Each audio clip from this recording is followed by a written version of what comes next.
by the fury of Lewis's attack.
What's happening, my people? It's Cass Sports again, back for another afternoon with the family. Now, as usual, before I get started, let me give a shout out to the JBT community.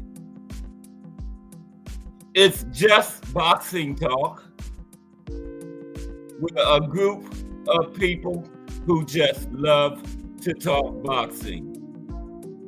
And we're always looking for others to join us. And you don't have to have a podcast. The only requirement is you just have to love to talk boxing. That's all. Miss Cass. #JBT. Crush the legend.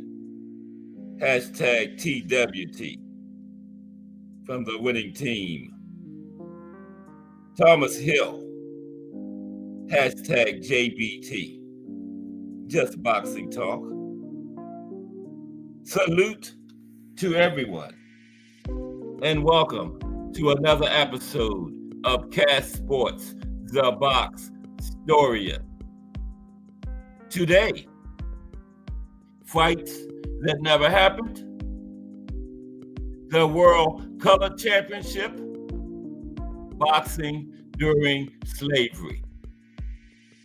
And you know what time it is. If it's Monday through Friday, 2 p.m., it's The Box Historian bringing you all that boxing history. Boxing is the greatest sport of them all. That's why we love it. Can't get enough of it. How is everyone today? This is the Wednesday afternoon Hump Day edition of Cass Sports the Box Story. On the way downhill after this, heading fast now to avoid that big heavyweight showdown Saturday, and the big JBT raffle is Saturday. We still sitting at $360, but man, $5 entry will get you $360, or $20 will get you 5 chances. Okay, you still come out on top. 360 big ones is where we at with 3 days to go. Okay, and Crush the Legend in the building. Monday through Friday, 6 a.m. The Coffee and Donuts, the baddest early show in the land. Putting it out every morning. Got me getting up 5:30 in the morning, so I'll be ready at 6. I'm usually one of the first ones in there. And Thomas Hill in the building. What's up, T. Hill? Yeah, today we're going to talk about a few different subjects. We're going to talk about some more of the fights that never happened. And these aren't like fights like I do on Mondays from fighters from different eras. These fighters fought in the same era, in the same weight classes, and for whatever reason, they didn't fight. Now, we know about the two on the screen. Riddick Bowe threw the belt in the trash can. Yeah. So, we didn't get that one, but that's one of them. Got 10 of them. 10 big fights that we didn't get. Again, of fighters that fought in the same eras in the same weight divisions. But for whatever reason, they didn't fight. We're going to talk about it. And then the colored championship. They had a colored championship because back in the early 1900s, the black fighters weren't allowed to fight for I guess we would call it the regular championships. And they're not just heavyweight. Every division had a colored championship. And we're going to talk about that. And then boxing during slavery. Yeah, they had boxing during slavery. If a slave would go take the best fighters of the slaves from each plantation and travel to other plantations, fight the best fighters among slaves of other plantations, and they would bet on the fights, the masters and those other guys, the overseer, some other employees of the plantation would bet on the fights. And if a slave won his plantation enough money, he would gain his freedom. Yeah. And we're going to talk about Thomas Molyneux, a slave that gained his freedom by winning enough fights, earned his master and his sons enough money, and gained his freedom. And went on to a successful professional boxing career. Yeah, we're going to cover all of that today. But how's everybody today? It's Hump Day. Hump Day. On the way downhill. And I found some more boxing history. Okay. We're going to go decade by decade this time. Might touch on a few of the same ones, but it's more in detail this time. Okay, decade by decade. We're going to start with the 20s and come all the way up to the 2000s, day by day by day. May do like a decade or two per day. But some more highlights of boxing history. Okay? But yeah, appreciate everybody that's rocking with me so far. Got 2 of my loyal supporters in here, Crush the Legend and Thomas Hill, hashtag JBT. Crush the Legend, hashtag TWT. And by the way, that Coffee and Donuts with Crush in the Morning is a joint TWT JBT operation, so that's fire. Them 2 organizations get together, can't be nothing but fire, right? And the same thing at 8 with BVO Boxing TV. That's a joint TWT JBT operation too, with BVO Boxing TV. Over there with the gang, D Free, prize fighter, Thomas Hill. And we get to see Crush the Legend again. Crush the Legend is with those guys at 8 p.m., BVO Boxing TV. I think it's tonight, Brian Norman Sr. I know it's some famous trainer, one of the boxers that trained by their father. I think it's Brian Norman Sr. tonight on BVO Boxing TV. So don't miss that, 8 o'clock p.m. BVO, D Free, prize fighter Thomas Hill, and Crush the Legend. Okay, now let's get into some more highlights of boxing history at 2 to 2:30 segment. But how's everybody today? It's hump day. We're heading fast to the weekend now. I got Fury this time, right? And the raffle, remember, $360, and the drawing will be right after the Fury Usyk fight ends, the main event. And the drawing will be done, and 5 minutes after that, the winner will have their money in their cash app, right? And then you know what happens 5 minutes after they get their money. Hit return. And cash app me mine. Okay, let's look at a little highlights of boxing history. Till 2:30. Then we're gonna get into the subject of the show. Fights we didn't get from fighters that fought in the same era, same weight classes, but for whatever reason they didn't fight. And we got that little friendship thing way back in the 50s. Jake LaMotta and Tony Graciano talked about they were friends. That's why they didn't fight. I hate that, man. Way back in the 50s, they was talking that nonsense. They were friends. Come on, man. Let's make this money together. And we can still be friends after the fight. But, man, let's make this money. That would have been a big fight, too. Jake LaMotta and Tony Graciano, two of those great 1950s middleweights I always talk about. They were friends. They never fought, man. That would have been a big historic fight. But highlights of boxing history, we're going to start with 1921. 1921. Okay? Now, with 1921, February 14th, Valentine's Day, Benny Leonard retains the world lightweight title with a 6th-round knockout of Richie Mitchell in New York City. Now, Leonard suffered a first-round knockdown, during which his mother fainted. His mother was in the audience when Benny went down. She fainted. Now, Benny did come back and win, okay, but his mother fainted. His mom maybe should have stayed home and just found out later what happened. February 7th, 1921, Jack Britton retains the world welterweight title with a 15-round decision over Ted the Kid Lewis. July 2nd, in boxing's first $1 million fight in history and the year's most anticipated fight, Jack Dempsey retains the World Heavyweight Championship with a 4th-round knockout over World Light Heavyweight Champion George Carpenter. George came up from light heavyweight to challenge Jack. And that was in Jersey City, New Jersey, right? It was the first $1 million purse, remember? And the public paid an overall total of $1,789,238 at the gate in 1921. That's like probably hundreds of millions nowadays. 1.7 million in 1921, y'all. Wow. July 25th, 1921. In a rematch of their 1920 fight, Pete Herman regained the world bantamweight title with a 15-round decision over Joe Lynch.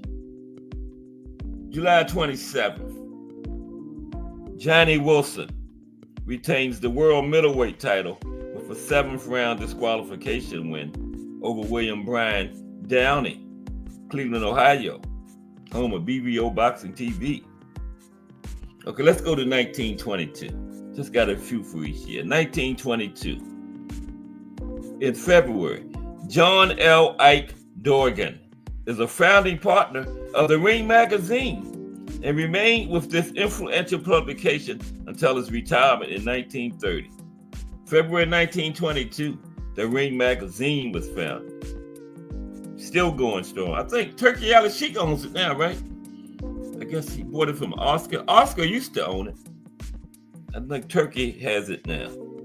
February 10th, 1922, Benny Leonard retains his world lightweight title with a 15-round decision over Rocky Kansas at New York. And I hope Benny's mother stayed home that time, because she had a habit of fainting when her son got knocked down. June 11th, George Carpenter retains his world light heavyweight title with a first round knockout of Ted the Kid Lewis in London, England. Mike Mazik in the building. What's up, Mike? How are you today, bro? Mike Mazik in the building. There's a couple of people that's been with me all the way in here. T. Hill, Mike Mazik. Been here from the jump and still here. Salute, Mike. Okay. June 20, and this is 310th show. Mike Mazik has only missed one. 310. Been here for 309 of them. Okay. June, appreciate you, Mike Mazik. June 26, Jack Britton retains his world welterweight title with a 13th round disqualification of Benny Leonard. September 24th, 1922, Battling Siki becomes Senegal's first world boxing champion, recuperating from several knockdowns to win the world light heavyweight title by knocking out Georges Carpentier in 6 rounds in Paris, France. Siki also became Africa's first world light heavyweight champion in the process, and Siki went up to France. George Carpentier home. George was a French fighter.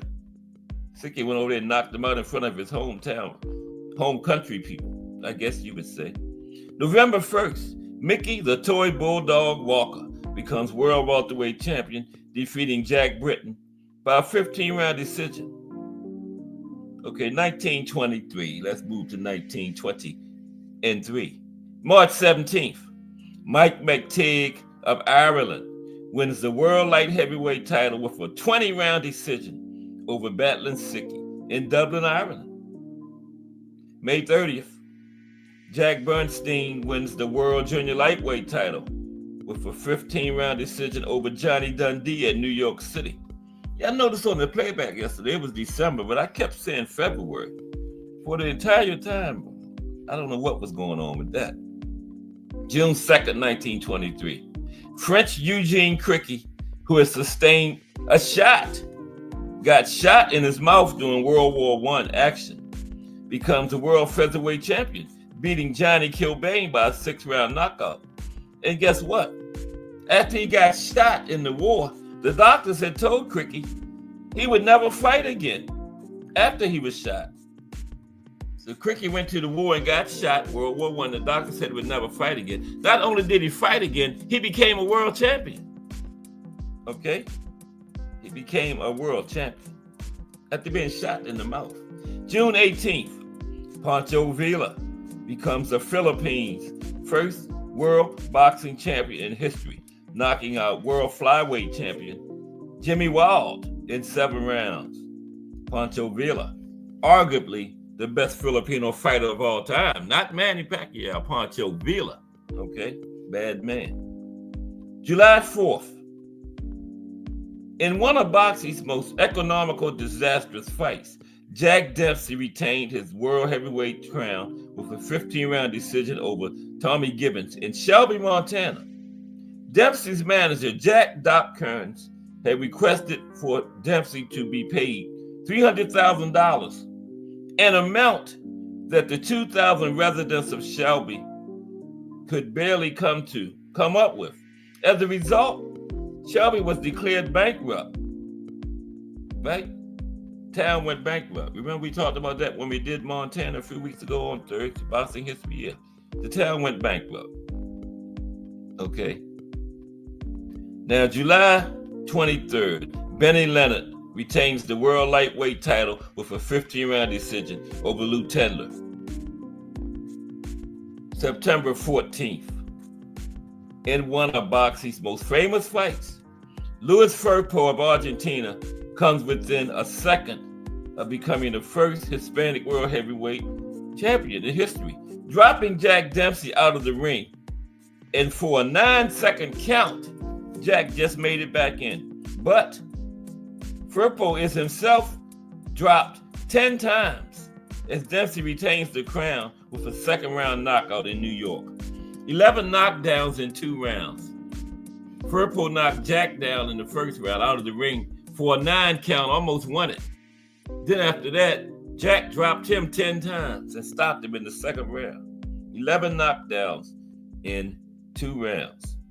December 17th, Johnny Dundee recovers the World Junior Lightweight title with a 15-round decision over Jack Bernstein in their New York City rematch. And Johnny Dundee is the fighter that Angelo Dundee named himself after, because Angelo Dundee was born Angelo Marino, but he changed his name to Angelo Dundee after Johnny Dundee. 1924. January 18th, Edward Henry Grab, nicknamed Harry Grab, regains the World Light Heavyweight Championship with a 15-round unanimous decision over champion Johnny Wilson. March 21st, Abe Goldstein, a newspaper writer turned boxer, wins the World Bantamweight title with a 15-round decision over Joe Lynch.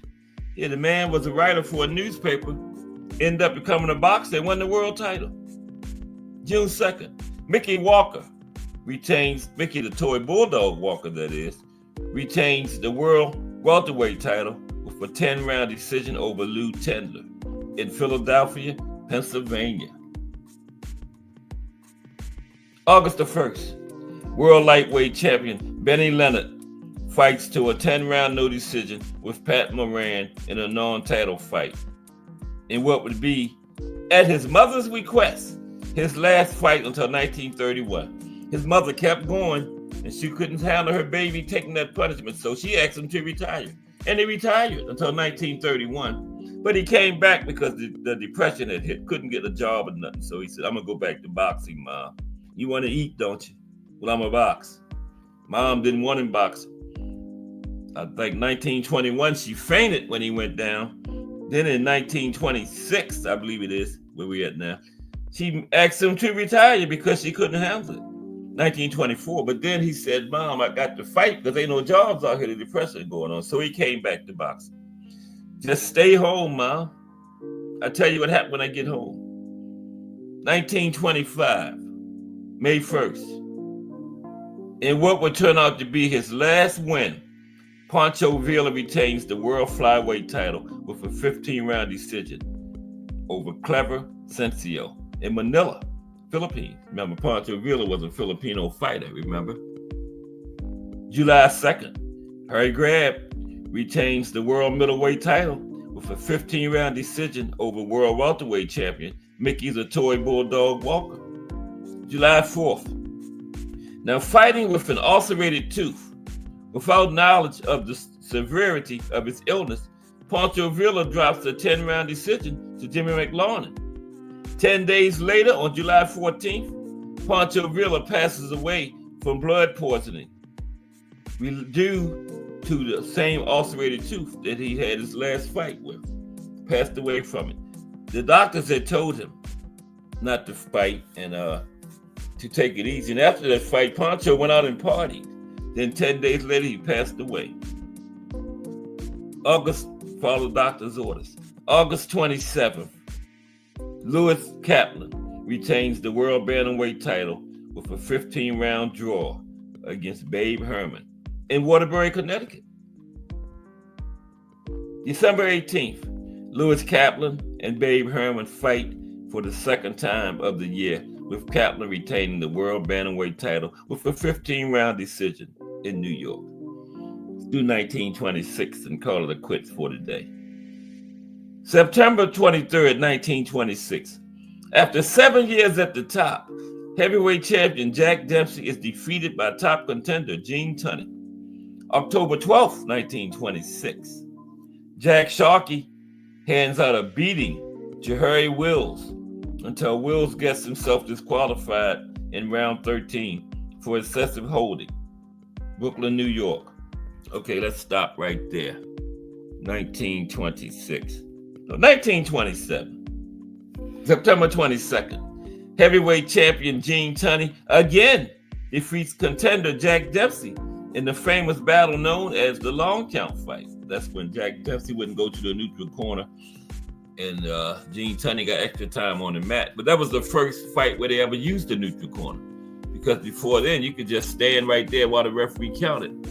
So a lot of people say Jack threw the fight, but Jack was just confused, because the first time they used the neutral corner.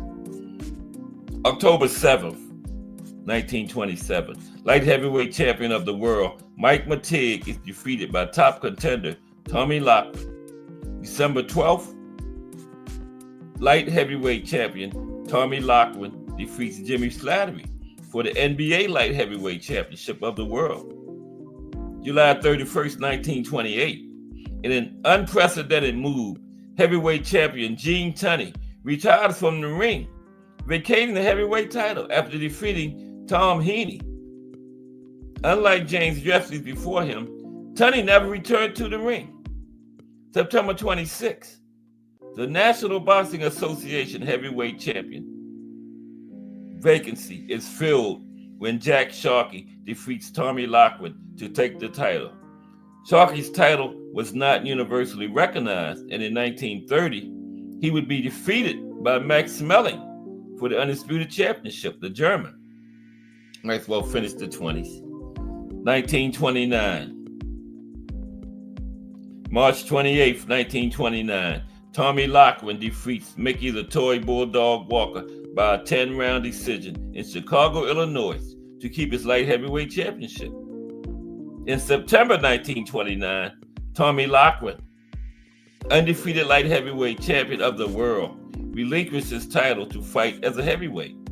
And December 20th, 1929, at New York's Madison Square Garden, Benny Bass knocked out Ted Morton of Seattle, Washington to win the junior lightweight title. Okay? Tomorrow we start with the 30s. Highlights of boxing history. Now we're going to go to what the subject of today's show. Big fights we didn't get, although these fighters fought in the same era, same weight classes, but for some reason they didn't fight. We're going to talk about it. Okay? I told you Jake LaMotta and Tony Graciano was talking that we friends nonsense. BVO Boxing TV. Mike Rim. Okay, BVO. Let me put your wrench on here, man. I don't know. Let's see. BVO Boxing TV. Okay. Ed is moderator. There you go. BVO Boxing TV. Now I'm managing moderator for your channel. I thought you was. I think I had got bad at you or something. But salute BVO Boxing TV. And Mike Rim in the building. Mike Rim and BVO Boxing TV in the building. BVO, who you got tonight? Brian Norman's father, right? Brian Norman Sr. I knew it was, you mentioned this morning on Crush's show. I think it was Brian Norman Sr. on BVO Boxing TV tonight at 8 p.m. BVO Boxing TV, hashtag JBT it is. Salute Mike Rim in the building also. Yeah, today is some of the biggest fights that never happened. The Colored Championship and boxing during slavery. Yep. Yeah, Brian Norman. Okay, thank you, BVO. It's Brian. Crush is in here. Mm-hmm. Yeah, Brian Norman, Senior. Okay, on BVO Boxing TV tonight with the gang. D Free, Prize Fighter, Thomas Hill, Crush, The Legend, and of course BVO Boxing TV. Okay, yeah. Let's get ready to get started with the show.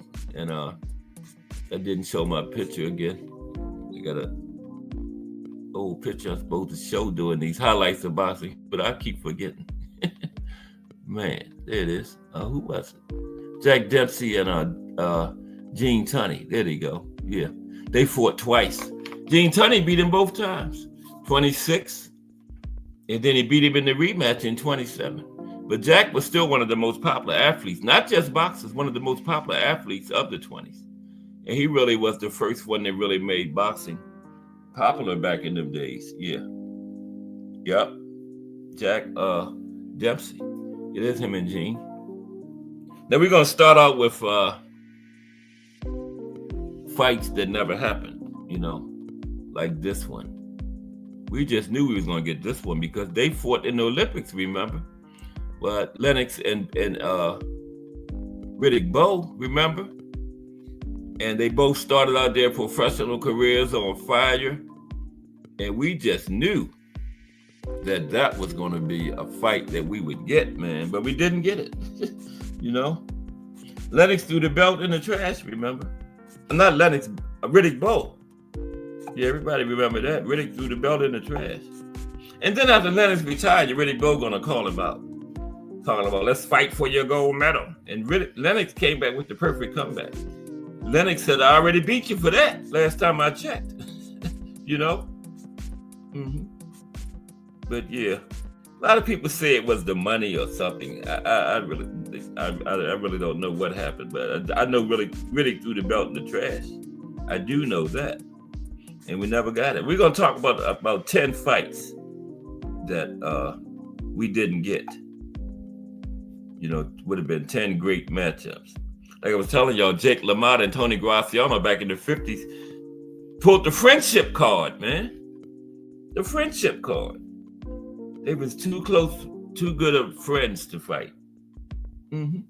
Donnie Williams in the building. Yeah, Jake LaMotta and Tony Graziano pulled the friendship card, man. Come on, man. Be friends later, but make that money first.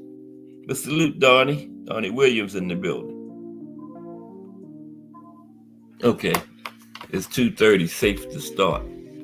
Bad luck to start before 2:30. Now, yeah, first, some of the biggest fights that we didn't get. Now, fight fans love to talk about fights, right? And they love to talk about the fights that happened in the past and the fights that are coming up. And they love to talk about the fights that might be. And they even love to talk about the fights that never happened. What would have happened if these two would have fought is a favorite game among boxing fans. Now, most of the time, conversations about what would have happened focus on fights that would have been historically impossible, right? Everybody loves to weigh in on hypothetical battles between legends from different eras. Yeah, we do that every Monday, remember? Fights that were impossible to happen. Like somebody fought in the 40s and somebody fought in 2016. We like to make those hypothetical matchups.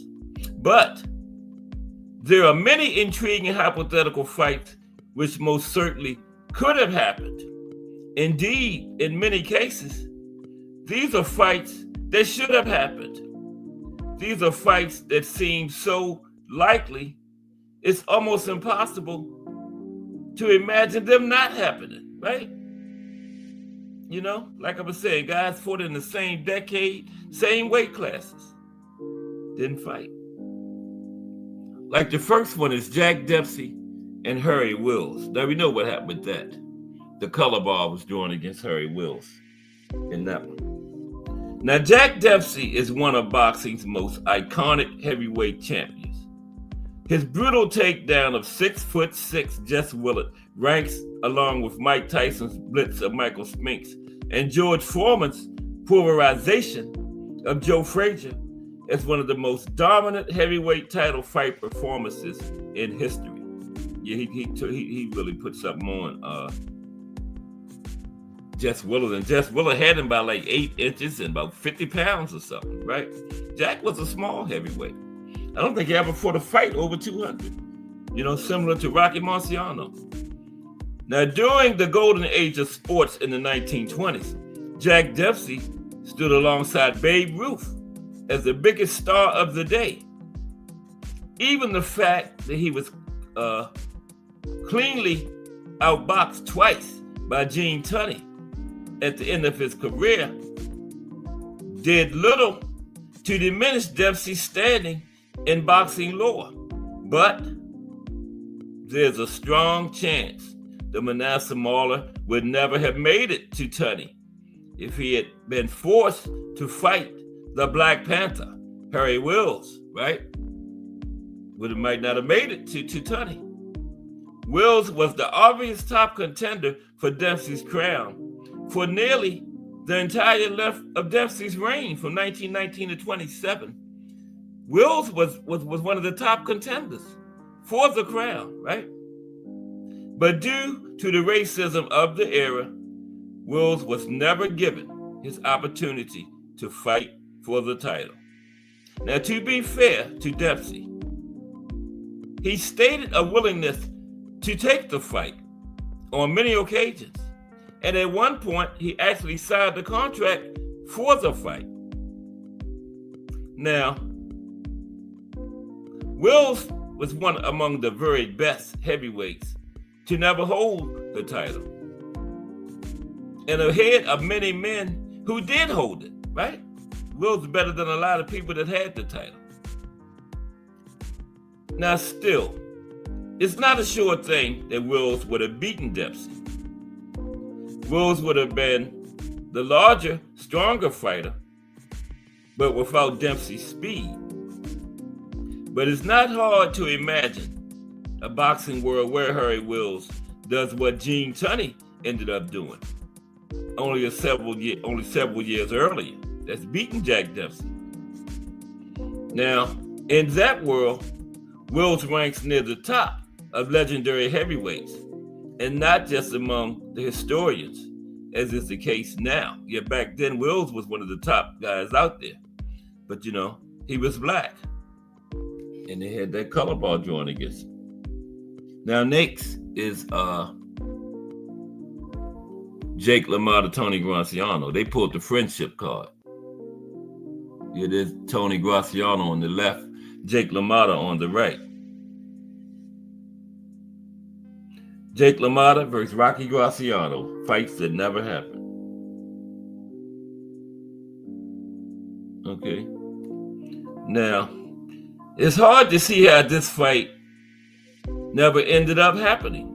Jake LaMotta, I kept saying Tony Graciano, I meant Rocky Graciano. Jake LaMotta and Rocky Graciano were two of the top middleweights of their era, and both briefly were world champions during the division's true golden age in the 50s. I always rave about the 50s middleweights, yeah.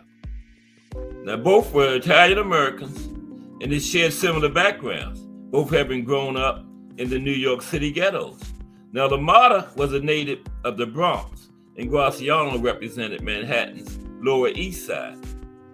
Now, one story that's often repeated among boxing fans was that the two never fought due to their friendship, okay? The story going around that they never fought because they were friends. The old friendship card. Now that does seem unlikely because they could have been friends, but both of these guys gave every appearance of being the type of fighter who is perfectly willing to throw down with a friend, okay? And a lot of shady stuff went on behind the scenes in boxing in the 1940s and 1950s. So there's no way to know for sure why these two never fought. And it was an obvious matchup. There's no sure reason why they didn't meet up in the ring. But it's also possible a date that made sense for both guys never lined up, And we already pointed out this was an era of terrific middleweights, and both men stayed busy. Graciano traded the world title with fellow Hall of Famer Tony Zale. They had a trilogy. I think they had fights of the year back to back. And the little bit of film on these two showed they conducted the post-World War II version of Hagler vs. Hearns. But in 3 installments. That was Tony Zale and Rocky Graciano. They had 3 great fights. Now, Jake LaMotta had his legendary fight rivalry with pound-for-pound king Sugar Ray Robinson. Now, LaMotta won the title from Marcel Cerdan, the greatest French fighter who ever lived. And Graciano and LaMotta were larger-than-life ring warriors from an era when boxing was a major sport. Yeah, boxing was a bigger sport back then than it is now. And both these guys had critically acclaimed biopics done about them, starring Oscar-winning actors. It's hard to think wistfully about how epic it would have been had they ever fought each other. From a historic perspective, LaMotta would seem the much better technical boxer, right? He's the only man to ever beat Sugar Ray Robinson in his prime. And he gave Sugar Ray Robinson a lot of trouble in most of the 6 fights that they had. You know, Robinson won 5 of them. That's misleading because they were all good fights. And LaMotta also had the better chin of the two between him and Graziano, or at least a better defense to protect his chin. The Graziano would have attacked with abandon, right? And but it's hard and very unlikely he would have been able to knock Jake out.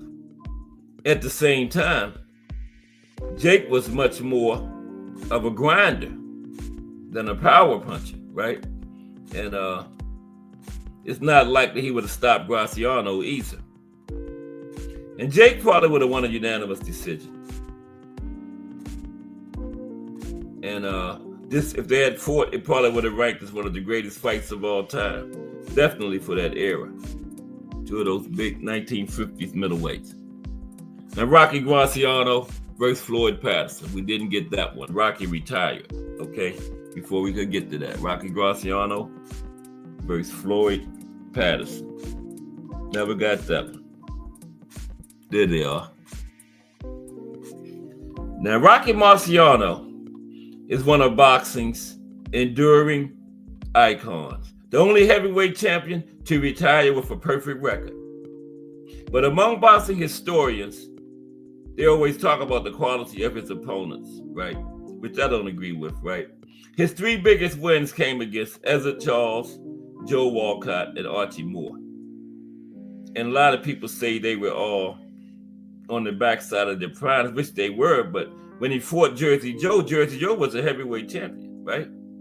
And after he fought Archie had 30 more fights and only lost 1 of them. So I don't go with that. They were, they were still beating, and nobody else was beating them, right? Now, if Marciano had not chosen to retire and vacate the title in April 1956, Floyd Patterson would have been the obvious #1 contender for his title. But Rocky retired, and instead Patterson became the youngest heavyweight champion in history when he captured the vacated belt by decisioning Archie Moore the following November, right? Now, you can't fault a boxer for retiring from the brutal sport at whatever point he decides to, right?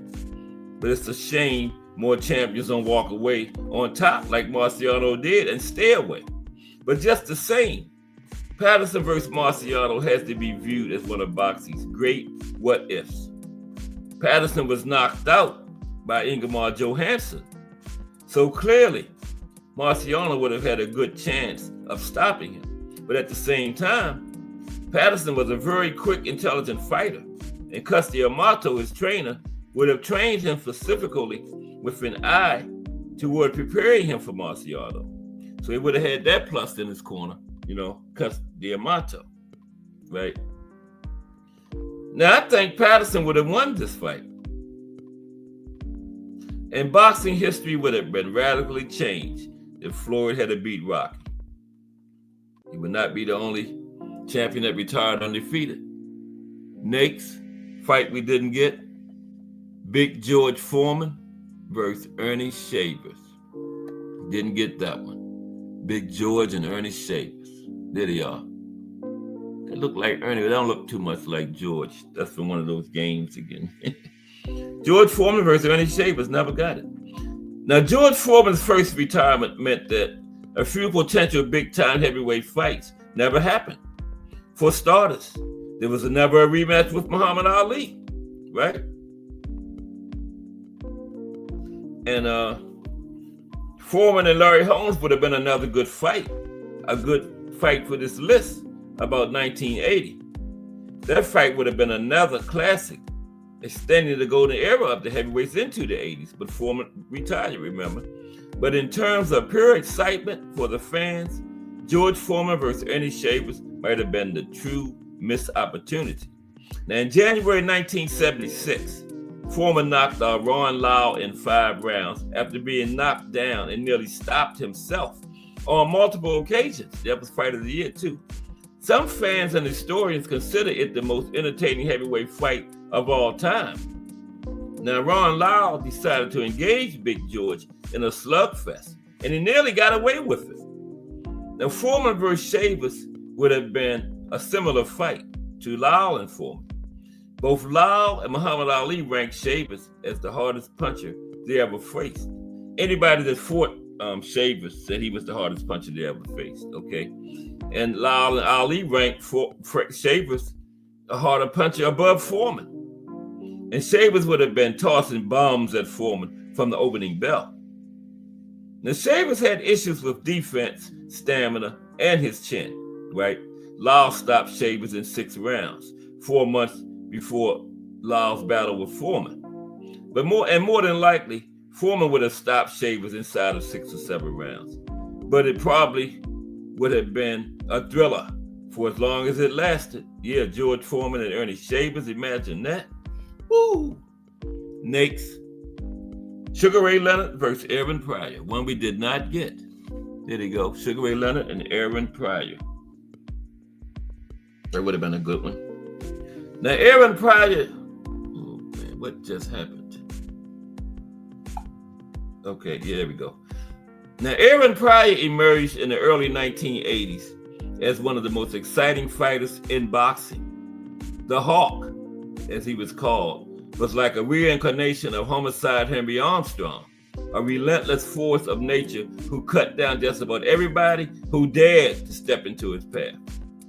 Pryor reigned as junior welterweight champion in the early 1980s, at the same time that Sugar Ray Leonard reigned at 147. Now, Leonard had established himself as a legend by winning his rematch with Roberto Duran in 1980. Not only winning it, making Roberto quit, right?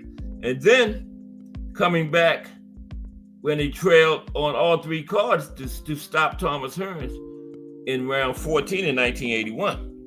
Now, T. Hill said it shouldn't have been stopped, and that's a good observation. Late in the fight, Hearns was leading. Yeah, could have been a bad stoppage. Just Do Boxing in the building. What's up, Just Do? We're talking about some fights we never got right now, and then we're going to talk about the colored championship in boxing back in the early 1900s and boxing during slavery. But right now, fights we didn't get: Sugar Ray Leonard and Aaron Pryor. Salute Just Do Boxing for Monday through Friday, 4 to 6 p.m. You know, I'm the preliminary, warming you up for the main event, Just Do Boxing, right? I'm the co-main. Main event coming up at 4 o'clock. Salute Just Do Boxing in the building. Yeah, Leonard came back. That was a big, impressive win there. Coming back to stop Hearns when he needed a stoppage, right behind, had lost the fight. All Hearns had to do was make it to the cards. He had it won, but Sugar Ray stopped it. Now, fight with Pryor had seemed inevitable at the point after Sugar Ray beat Hearns, but somehow it never materialized. Between beating Hearns in 1981 and coming out of retirement to beat Marvin Hagler in 1987, Leonard fought just 2 times. Between 81 and 87, he beat Bruce Finch by round 3 TKO in 1982 and Kevin Howard by round 9 TKO in 1984. That's the time frame where a showdown with Pryor would have happened. And it would have been a far bigger fight than either of those 2 I just talked about, right? And I think Leonard would have beaten Pryor decisively if they had ever fought. Leonard was too skilled and had too much power in both hands. Leonard would have enjoyed a considerable advantage in length and had the perfect style to use it, right? Those advantages.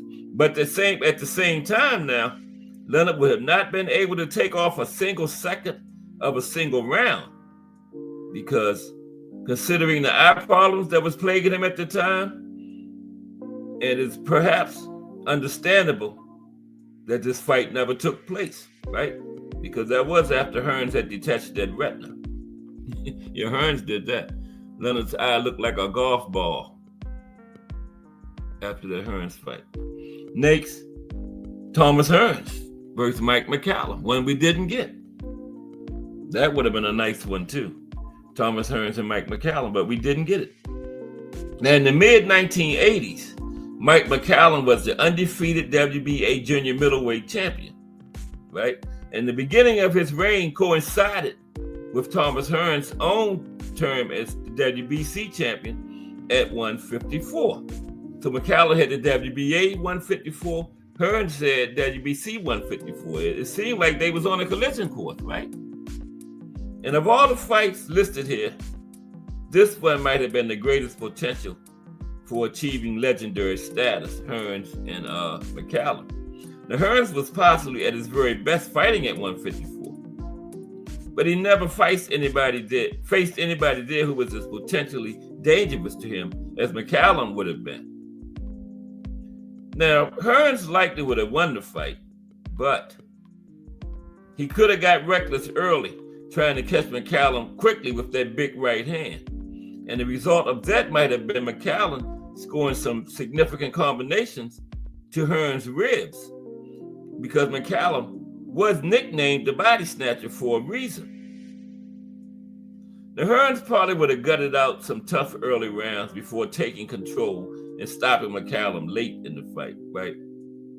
And the biggest consolation for this fight never happening is that it might have interfered with Hearns' step up to middleweight to challenge Marvin Hagler. See, suppose McCallum would have beat Hearns, he might have never got Hearns Hagler, the greatest 3-round fight in boxing history, called The War. Remember that one? Yeah. Salvador Sanchez, Julio Cesar Chavez. Now we know why that did. Salvador passed away, had that accident. Yeah, Salvador missed a lot of big fights in his career, man. Had that accident at 23 years old. Still legendary, still in the Boxing Hall of Fame. This would have been a Mexican war. Salvador Sanchez versus Julio Cesar Chavez, right? Now, no list like this could be complete without mentioning a potential Salvador Sanchez fight. When he died in a car accident at 23 years old, Sanchez was the WBC featherweight champion, and by most estimations, well on his way securing status as one of the sport's all-time greats. Because he was only 23, he probably would have went as far as 140, probably, maybe. Definitely 135, because he was at 126 at 23 years old. Now, if he had lived, a showdown with Julio Cesar Chavez would have been inevitable. You know, Chavez captured his first world title, the WBC super featherweight belt, in 1984. This would have been during the same time. If Sanchez had lived, he would have likely been up to 130 in that same class by 1984, right? When Chavez won his title, so they would have definitely had the clash. And this is another fight that might potentially have altered boxing history in a very serious way, because Chavez went on to become the greatest Mexican boxing star ever and one of the top pound-for-pound stars of the 1980s and 90s. And his ever-building undefeated streak added tremendously to his aura. Now, if Sanchez had not died, there's a good chance Chavez's undefeated streak would have not even got off the ground. Just think if Chavez had fought him in 84 and beat him, that 80, 90, whatever it was, would have never even been a thing. It would have been over early, right? So that would have altered history dramatically if Sanchez had lived. And Chavez would have had to fight Sanchez, or else spent his entire career under Sanchez's shadow, right? Yeah, so he would have had to get in there with him. But Sanchez had the accident, so that's a big what if there. You can come up with a whole bunch of them. Alexis Arguello, the Hawk, you know, all them guys that Sanchez would have likely met if he would have lived, man. Yep. Big what if. Riddick Bowe versus Lennox Lewis. Okay. Riddick Bowe versus Lennox Lewis. Now, overall, The 1990s was a great era for the heavyweight division. Still, when you consider the long and tragic decline of boxing's glamour weight class after that, I see December 14th, 1992 as the date that started the decline. That's the day Riddick Bowe chose to throw the WBC version of the belt into a trash can. Remember that? Rather than defend it against Lennox Lewis. Now, the IBF, WBC, and WBA belts had been unified by Mike Tyson in 1987. Then Mike lost them to Buster Douglas in Tokyo in 1990. And Douglas had immediately dropped all three belts to Evander Holyfield, who had kept them together until he lost them to Bowe in November 1992. Now, ahead of Holyfield and Bowe won, the WBC had announced that the winner of this fight would fight the winner of Lennox Lewis and Donovan Ruddock, right?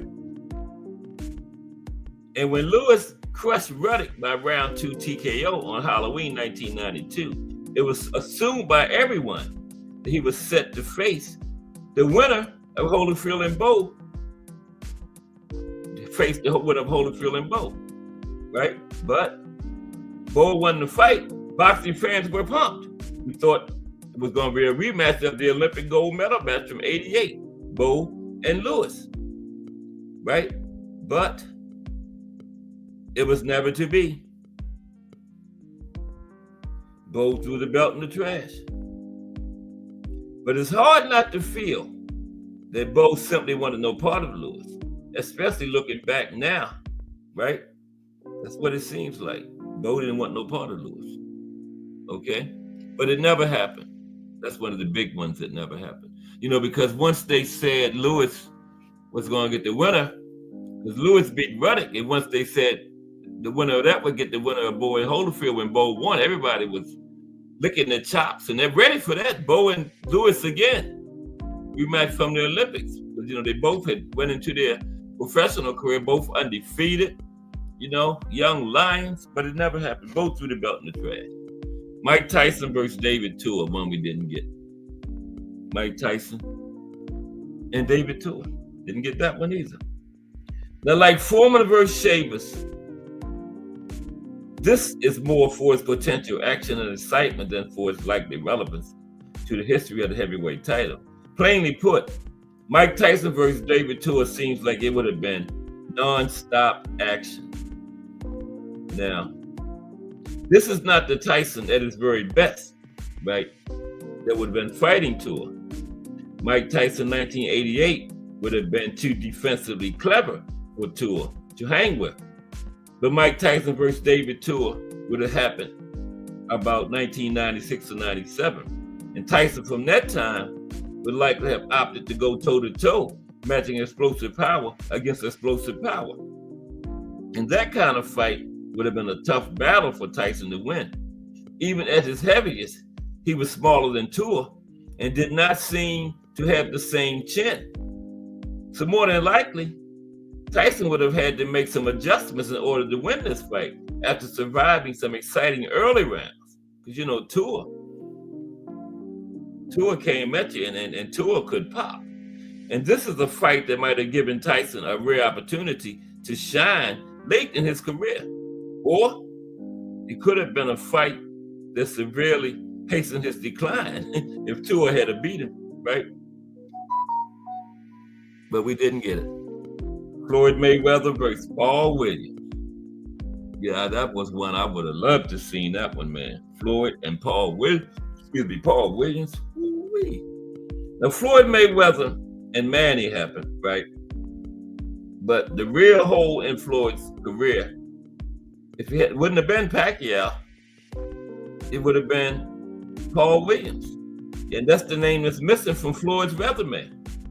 Paul Williams, about 2008 or 2009 against Pretty Boy Floyd. Because after Floyd knocked out Ricky Hatton, Williams should have been next. But instead, Floyd retired temporarily. And that's when he went to the wrestling, remember? WWE. Now, Mayweather probably would have beaten Paul Williams, but Paul Williams had a 5-inch advantage in height and an awkward, busy southpaw style. And there's no denying that Paul Williams would have been a handful for Mayweather.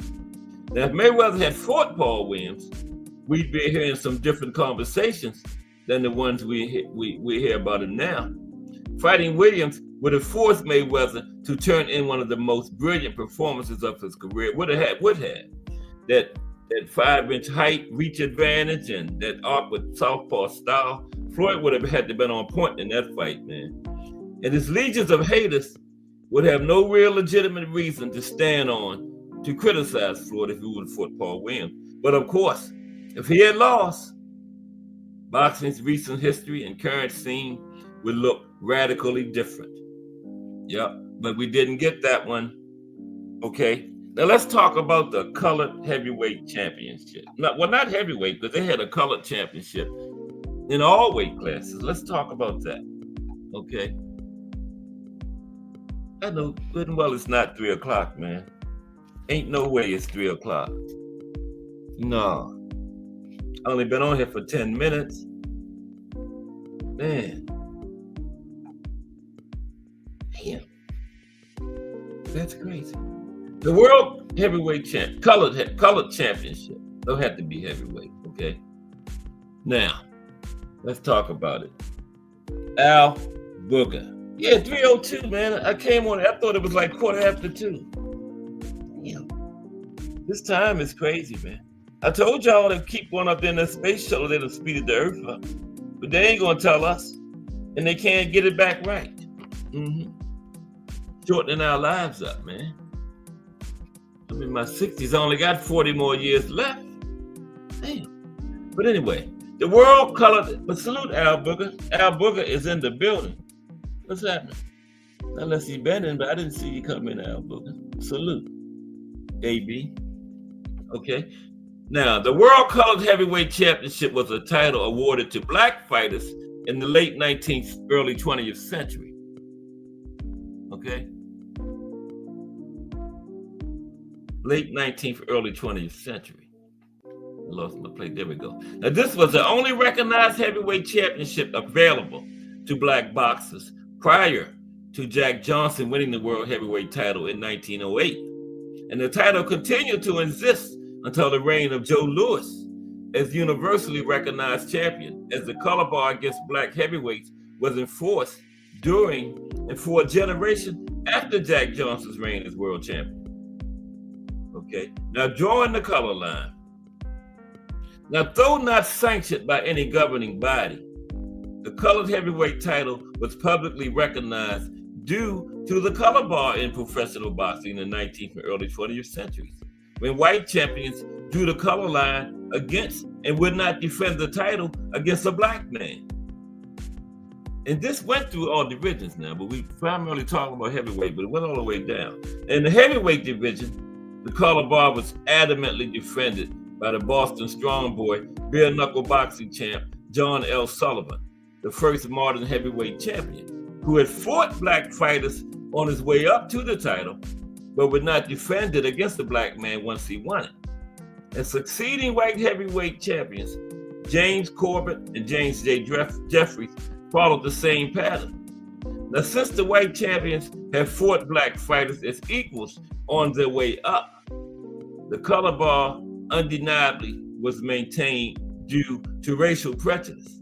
Now, since black fighters were being denied a shot at the world title solely due to their race, the general public gave credence to the colored heavyweight title. Okay? Now, maintaining the color bar. Maintaining the color bar. The color bar remained in force even after African-American heavyweight title holder Jack Johnson won the world's heavyweight title in 1908, thus ensuring the colored title remained the ultimate prize for all other black boxers. Once he was the world's heavyweight champion, Johnson, who relinquished the colored title, once he became world heavyweight, he used to be the colored heavyweight champion. Once he got the regular heavyweight title, Jack Johnson never fought a black opponent again. He denied fights to black heavyweights like Joe Jeanette, who, after Johnson vacated the colored heavyweight title, Joe Jeanette was a successor. He also denied a title shot to Sam Langford, who beat Joe Jeanette for the color title, and the young Harry Wills, who was color heavyweight champion during the last year of Johnson's reign as world's heavyweight champion. Blacks were not given a shot at the title allegedly because such top boxing promoters as Tex Rickard believed that a fight between two black boxers would not draw at the gate. But how come they couldn't afford a white one then? It would not draw at the gate, Tex. Now, Johnson, Jeanette, and Langford. Jack Johnson fought Joe Jeanette a total of 7 times, all during his reign as colored champion before he became the world's heavyweight champion. Now, Jack beat Joe Jeanette 4 times, had 1 draw, right?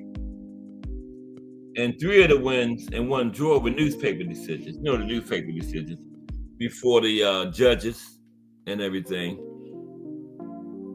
When, you know, fight ended when one fighter couldn't continue, but when it went so long, when both fighters just said, that's it, you know, there was a no decision. Nobody won, but some newspaper writers at ringside would print a winner in the newspaper who they thought won, thus the newspaper decision. That's what that was about. Then in the first fight between Johnson and Jeanette in 1905, they fought to a draw. But on November 25th, 1905, in the rematch, Johnson lost as he was disqualified in the second round of a scheduled 6-round fight. Now, Johnson continued to claim the title because of the disqualification, didn't change hands. This was the colored heavyweight title. Now, after Johnson became the first African-American heavyweight champion of the world on December 26, 1908, his world colored heavyweight championship was vacated. Jeanette fought Sam McVeigh for the title in Paris, France on February 20th, 1909, and was beaten, but later took the title from McVeigh in a 49-round fight on April 17th of that same year, 49, in Paris, for a purse of $6,000, which is equal to $200,000 in today's money. Now, Sam Langford subsequently claimed the title during Jeanette's reign after Johnson refused to defend the World Heavyweight Championship against him. 18 months later, Jeanette lost the title to Langford. Now, Johnson never again fought Jeanette despite numerous challenges, and he avoided Langford, whom he had fought once while he was a colored champion.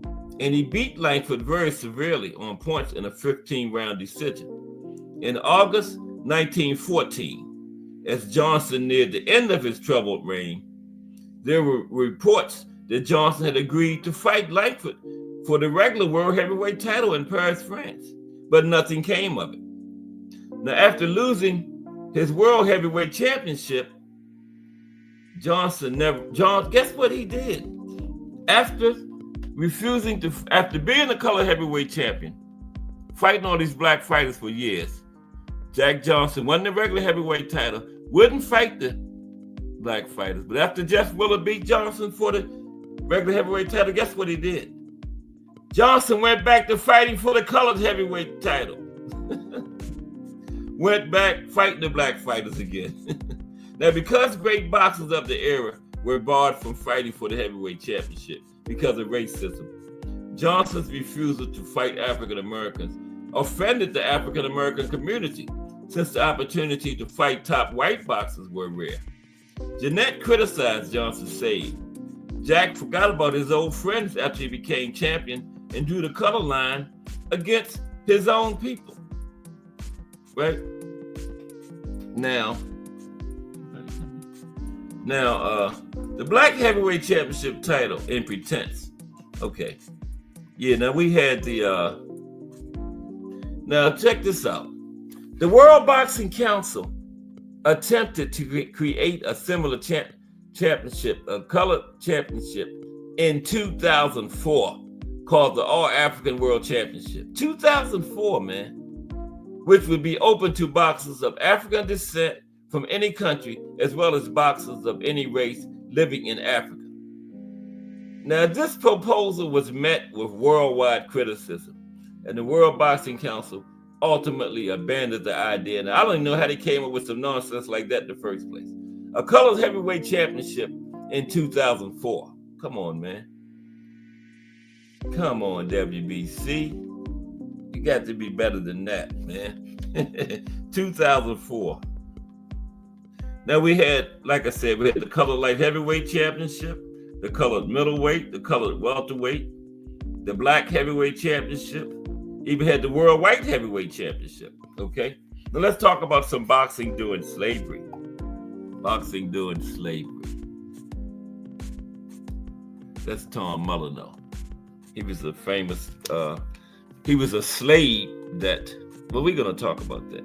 But he won his title. Slaves would go for, the master would take them from plantation to plantation fighting other slaves. And if you won your master enough money, you could earn your freedom, right? And this guy, Tom Molyneux, actually did that. He won his freedom during slavery. I think that's Tom Molyneux. Peter Jackson looks something like him, but that's Tom. It's going to be Tom Molyneux. It is Tom Molyneux. Let's talk about boxing during slavery. Okay. Now, what is that? Oh, man.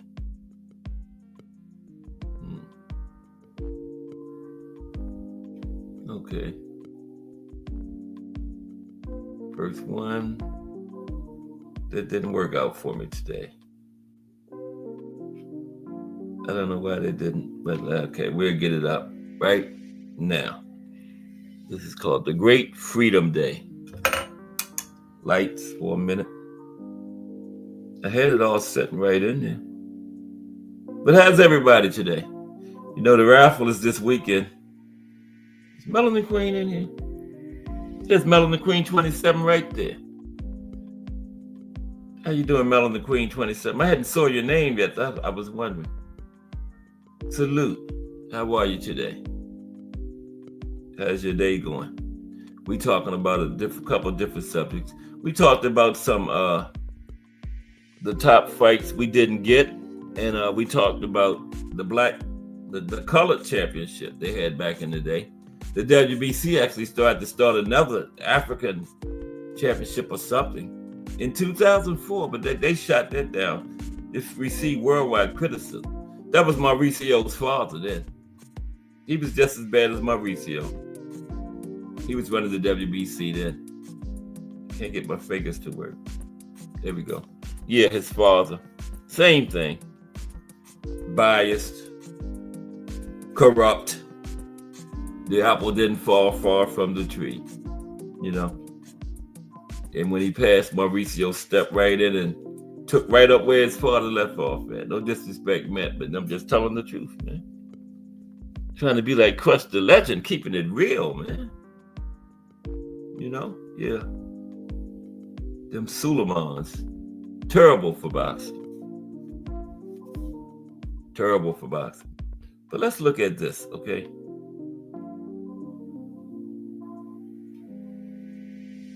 Boxing during slavery. Pretty interesting.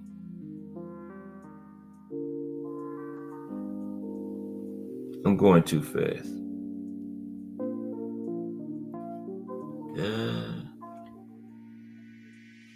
So tomorrow is the final press conference, right? And then we got the weigh-in Friday, and the big fight is Saturday. Yeah, the raffle's still at $360. It was there yesterday, still there. I haven't checked it since I came on. Maybe it went up. I'm gonna check it before I get off there, give you a final update before I go off. But $360 for $5, even for $20 if you get 5 chances. That is still great turnaround, man. Oh, excuse me for like 1 minute. Oh, it's good to see you doing great, Melanie. Busy work day. 1 second. Give me count from 100 to 0 backwards. I'll be back by the time you finish.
Okay, on the way back. 10-9-8-7-6-5-4-3-2-1-0. I'm back. Miss Cass is missing the show. She knocked out. She been doing a lot of sleeping. Coach Thomas and his wife just had their child. Am I next? Am I gonna get that son I always wanted? I got all girls. I don't know. I'll let y'all know. Okay. Okay, boxing during slavery. Nobody left. I appreciate y'all. Okay. Now, the sport of boxing has always been a great equalizer. Now, if you've got the goods, you've got them, and not much else matters. Now, while boxing certainly doesn't have a spotless record when it comes to inclusivity and that egalitarian spirit that governs combat sports, it has played an important part in African American history, providing an avenue to success that was not always historically available to their communities elsewhere. That is why we are honoring the longest running African American holiday, Juneteenth, with a brief history of racial integration in the sport of boxing. This came out around that time, but it's very interesting. Now, the era of slavery prize fights, okay? Now, boxing was the first sport to be fully integrated in America. And its history in the African American community goes this way. I was supposed to start it. I don't know why I read that Juneteenth stuff. Sorry. But that's a historic day. Now, boxing was the first sport to be fully integrated in America. And its history in the African American community goes all the way back to pre-Civil War and slavery, when slaves often fought in prize fights and sometimes won their freedom if they made their owners enough money and prestige. Now, one such fighter was Tom Molyneux, an African American born into slavery in Virginia on a plantation, who often participated in slave fights. The story goes that he won his freedom after winning a high-stakes fight that the plantation owner's son had bet $100,000 on. And remember, 6,000 was like 200,000 today. So you can imagine 100,000 is probably like probably over $1 million nowadays, right? And that's what he won his owner, and he got his freedom. Now, a freed man, Molyneux traveled to Europe in order to live as a prize fighter, having several notable fights. Now, perhaps the most well-known of these fights is the pair of fights he had with English champion Tom Cribbs in the early 1800s. Molyneux versus Cribbs 1 and 2 had 2 fights against the English champion Tom Cribbs. Now, Molyneux and Cribbs met for the first time in December of 1810, where they fought for a truly astonishing 35 rounds. Now, during the 19th round of this fight, the crowd rushed into the ring, injuring Tom Molyneux's hand in the process and separating the fighters, because Molyneux was getting the best of Tom Cribbs, the white fighter, and the crowd rushed in there and said, "We ain't having that," right? And separated, right? Due to the referee's confusion, Tom Cribbs was allowed to continue despite him possibly not returning to the arena in time after the crowd had been cleared. Molyneux fought bravely despite a possibly broken hand for the remaining 16 rounds, and that was done by the fans, right? But was finally defeated in the 35th round, right? Then the second fight, Molyneux and Cribbs were almost a stone lighter, right? And that's a stone is, I forgot how many pounds a stone was, like 9 pounds, I think. Now, which means Molyneux was far below his normal weight at 185 pounds. That's the most he fought at, 185. Now, during this fight, Molyneux again proved to be one of Cribbs' toughest challenges, but was outfought, Cribbs breaking his jaw and knocking him out in the 11th round. Then let's talk about Molyneux's legacy. Okay, Molyneux's legacy.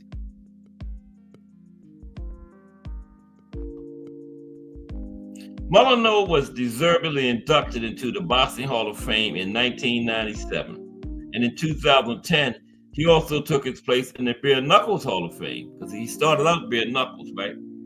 Now, his exploits have given rise to many stories based on his life. In 2019, Irish boxing champion Katie Taylor unveiled the headstone over Molyneux's grave that had been unmarked Tilton at the St. James Graveyard in Galway, Ireland. On it is an inscription from Fight Camp family member Mike Tyson, the first black champion that got his freedom through fighting. Yep, Mike Tyson. That's on his headstone. Now, the racial divides of early boxing. Now, while African American boxers were excluded from lucrative fights until well after the Civil War, boxing would very quickly become an integrated sport with fighters like Jack Johnson, who became the first American black heavyweight champion in 1908 with his defeat of Tommy Burns, and Joe Louis, who was a known patriot and often credited as the father of modern boxing form. And the reasons for this integration are often ugly to think about. Many saw it as a struggle for race superiority at the time.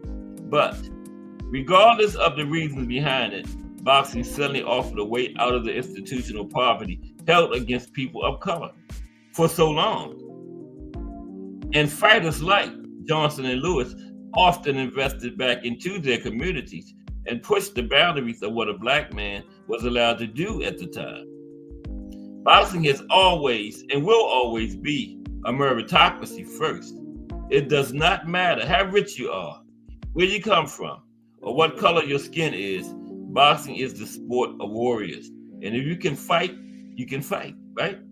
Men like Tom Molyneux, Jack Johnson, and Joe Louis proved that the road is not always easy, but in the end, the better man always wins.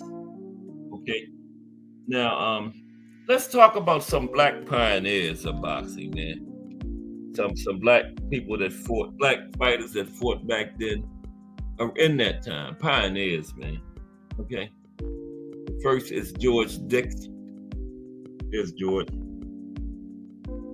George was the first black athlete to win any kind of championship. Boxing, football, basketball, volleyball, kickball, dodgeball, golf, any kind of championship. George Dixon was the first black athlete to win a championship. Okay? Now, he was from Canada.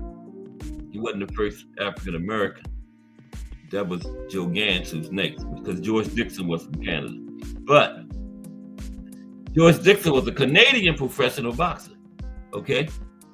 After winning the bantamweight title in 1890, he became the first ever black athlete to win a world championship in any sport. He was also the first Canadian-born boxing champion. Ring Magazine founder Nat Fleischer ranked Dixon as the #1 featherweight of all time. He was inducted into Canada's Sports Hall of Fame in 1955, the Ring Magazine Hall of Fame in 1956, and the International Boxing Hall of Fame as the first class inductee in 1990 in an old-timers category. In 2018, Dixon was named one of the greatest 15 athletes in Nova Scotia's history, ranking 6th, okay? George Dixon. He had a total of 163 fights.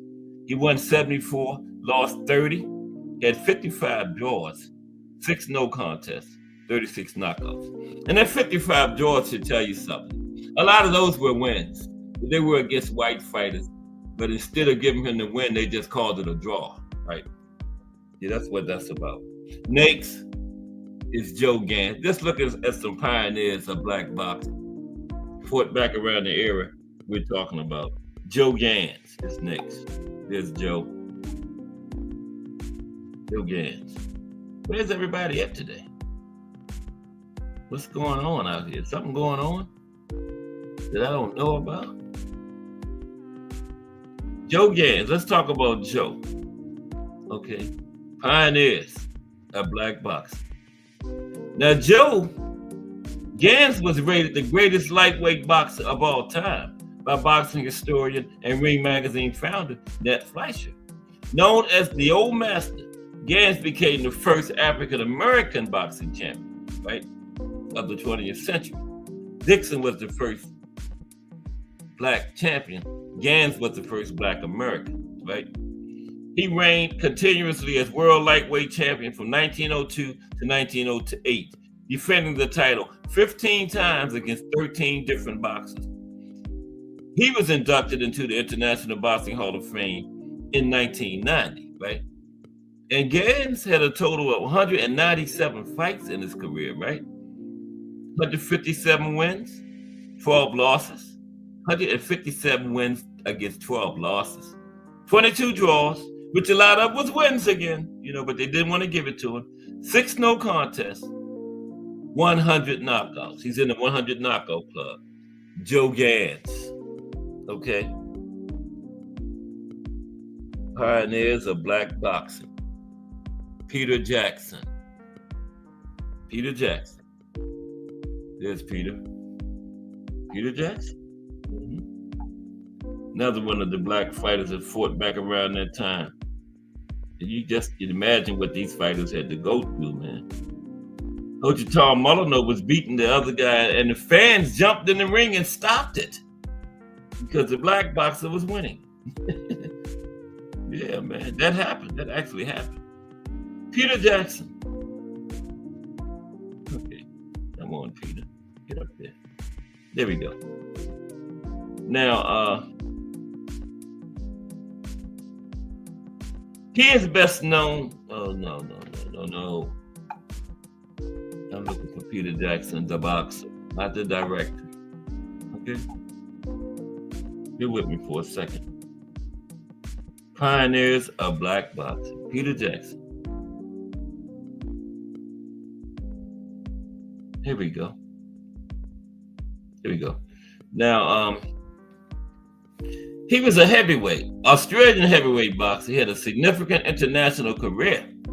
And he was inducted into the International Boxing Hall of Fame in the inaugural 1990 class, as well as being the 2004 inductee for the Australian National Boxing Hall of Fame in the pioneer category, right?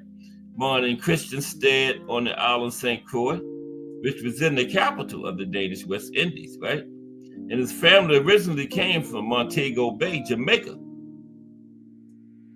right? Peter Jackson. And Peter had a total of 105 fights. That's how he fought back then, right? He won 57, lost 5, 15 draws, 28 no contests, 29 knockouts. Peter Jackson. Got a couple more here. Yeah. Peter Jackson. Next is not Paul Williams. Massa Kendrick. Massa Kendrick. M-A-S-A-A Kendrick. Not the master. Massa Kendrick. Damn, it sounds like Massa. Yeah, Massa Kendrick. There we go. Come on, Massa. Now, Massa Kendrick. I didn't change it. I don't have a picture for Massa, just to keep my place. Now, Massa Kendrick was a boxer who was born in St. Kitts on May 11, 1798, and he moved to London around 1811. He was known for being tall, bony, and athletic, and for always seeking a fight, right?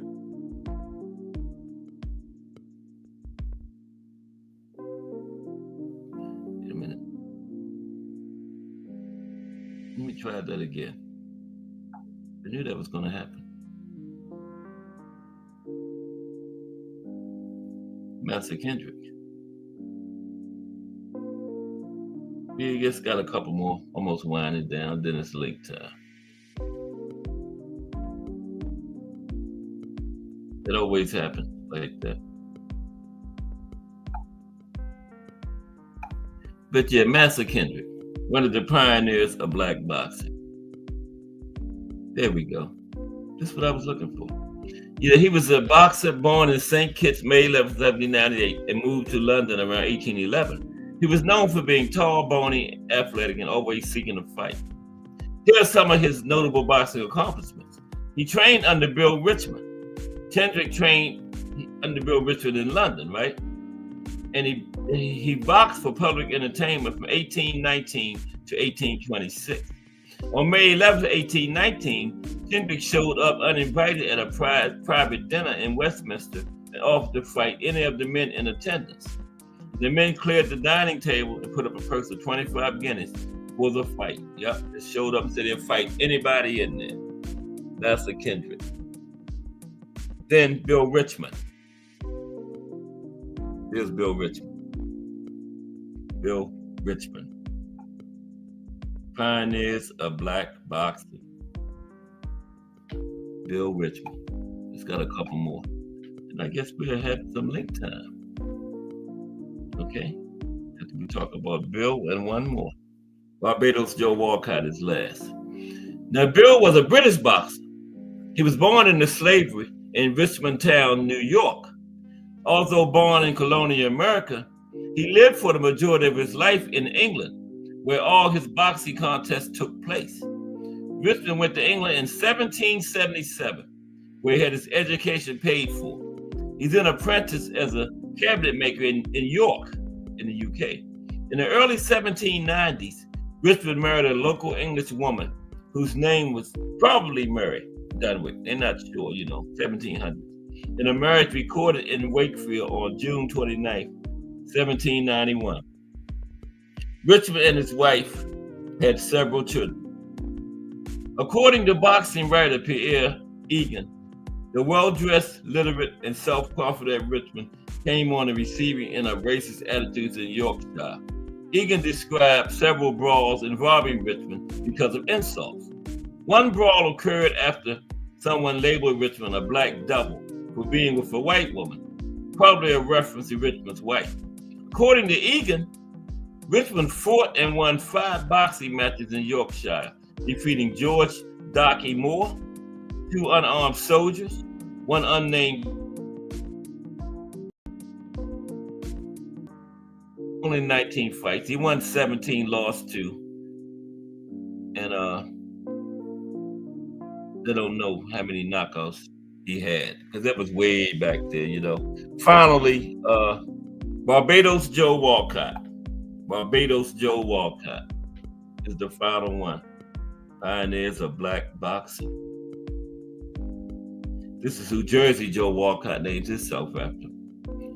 His name was really Arnold Cream, Jersey Joe Walcott, and he took Joe Walcott, and since he was from New Jersey, he added, Jersey Joe Walcott. Right? This was his hero. Barbados Joe. Final one. He was known as, his real name was Joe Walcott.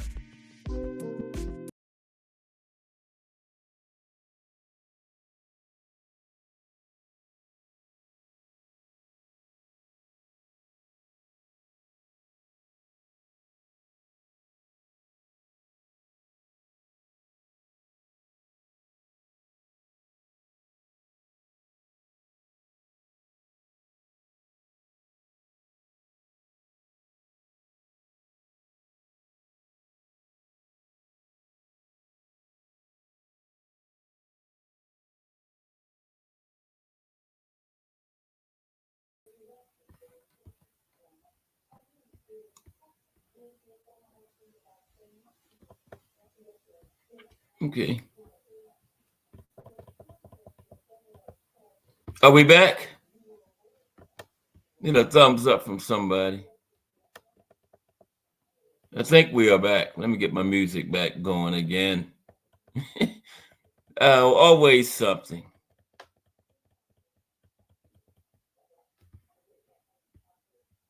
Are we back? Oh, thank you, Melanie Queen. I don't know what happened. I got that back quick. I'm getting good, man. Yeah, Barbados Joe Walcott is the final one. And I had Jersey Joe Walcott pulled up, by the way. Let me get Barbados Joe.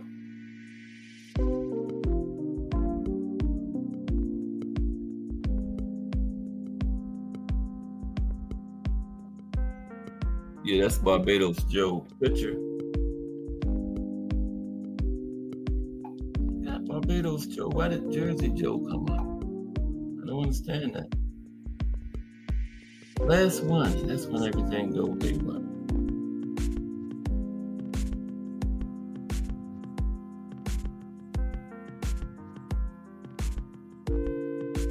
Now, he was the world welterweight champion from 1901 to 1906, becoming the first black man ever to capture the title. He was elected to the Ring Boxing Hall of Fame in 1955 and the International Boxing Hall of Fame in 1991.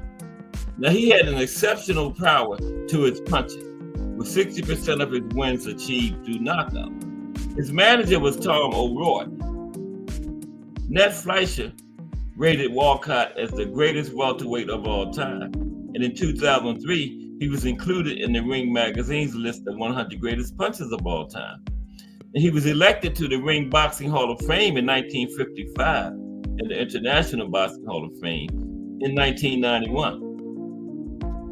And he was the idol of the more recent boxer, Arnold Crean, who adopted his idol's real name as his own, going as Jersey Joe Walcott, because Crean was from New Jersey, right, in the ring. And Barbados Joe, he had a total of 157 fights, winning 96. He lost 31, 27 draws, 3 no contests, 57 knockouts, right? It's supposed to be 67%. Let me make sure. And then we're going to drop the link. Yep, 59.3. Might as well say 60. Okay, there you have it. Big fights that never happened. The World Colored Championship in boxing during slavery. Hope everybody enjoyed it. Get a little bit of link time in here. And close this thing out. Just Do Boxing coming up at 4. Got the raffle Saturday. Yeah, let me check that after I put the link and see where we stand on the raffle. Okay. See if we've changed yet. Still got 3 days. 4. Really? Wednesday, Thursday, Friday, Saturday. We still got Saturday too. And it's not, Jordan's not going to be until after the fight. You know, the main event. So yeah, got all day Saturday. Still at 360. Wow. Damn. Okay, that's cool. Okay, 360. I'm gonna put the link in to the chat. And maybe chop it up for a few minutes. Yeah. That card, the Better Be Bivol card is way better than this one. Better Be Bivol is all main events, except for maybe Buatsi and one of the Smiths. Is it Callum Smith? One of them. But the rest of the card is all main events. Yeah. February 22nd, I believe that one is. Bivol Better Be, yeah. 25 is starting out. On fire. Okay, where's my cursor? So I get this link in here. Hope everybody is enjoying their hump day. All downhill to the weekend. Christmas is a week away. Christmas is 1 week away. Merry Christmas to everybody. The older you get, the less it seems like Christmas. When you was a kid, 8, 9, you were so excited. Right now, you could hardly keep still. Remember?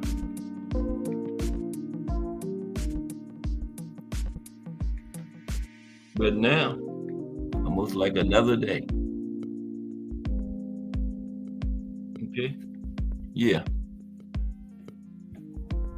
Tomorrow is boxing in the States, Nebraska, because I went from Montana straight to New Jersey and skipped Nebraska and Nevada.